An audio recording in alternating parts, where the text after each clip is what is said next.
If you don't want to be stuck at that job forever. You can't buy a house when you're 16. Right. But you can buy a house when you're 18. Later on, you might want to start a family, have your own home. 5% down, house hacking. Maybe they don't know about that. Tell them about the house hack. So,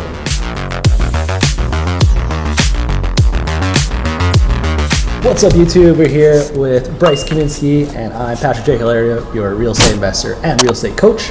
And today we'll be talking about why, as a 16-year-old, you should actually care about real estate and real estate investments. some of you guys might not actually end up getting a job, like a job in the most straight sense where it's like you go to work 9 to 5.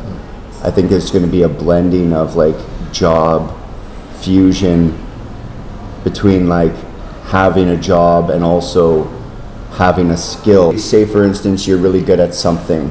It used to be hard to get that skill to someone and like get that contract, but things like Fiverr and Etsy and you know the internet marketplace has created a future that, like, if we were growing up back in the day and we had an opportunity to take our skills that we learned as, you know, 13, 14, 15, 16, we're developing our like skills, things we like.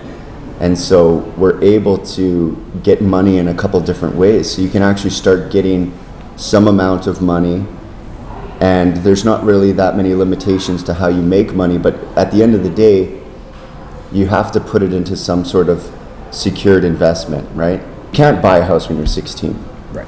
But you can buy a house when you're 18. 5% down and a little house, like you don't have to move into that house. It could be a rental house, like you can get a little rental.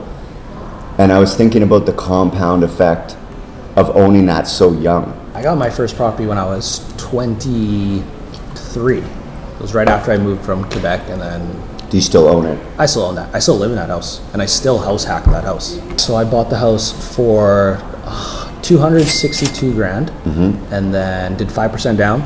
Yep. It was appraised right after I purchased it for 272, so I made basically 10 grand on the buy, and now it's worth 315, and we didn't even do any renovations. And you've lived there too, so you're paying down your own mortgage. Yeah, exactly. So what's left to pay down on that mortgage of 262? I believe it's 248,000. So there's like $60,000 of equity sitting there to this day.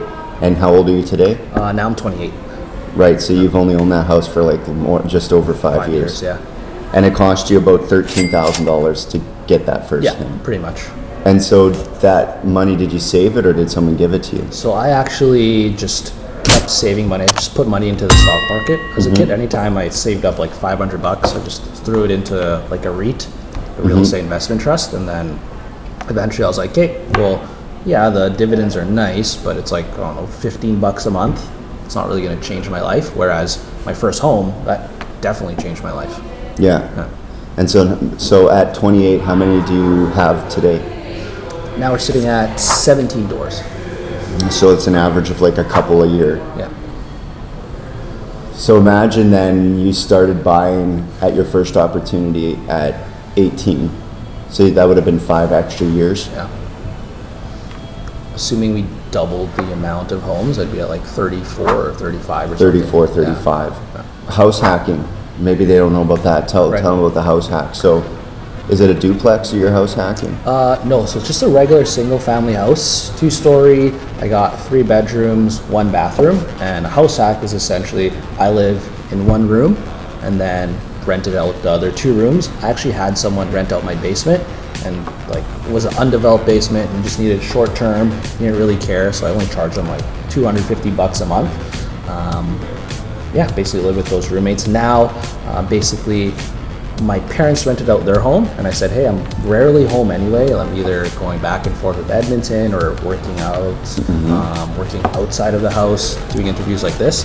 So like, hey, like you guys could just live with me, and they pay rent in the form of like, hey, they'll just do groceries and whatnot, and then we'll use that as like a credit for rent, and then that way you can still write stuff off. My dad loves doing like handyman work, so I'll just pay him through the property management company, essentially.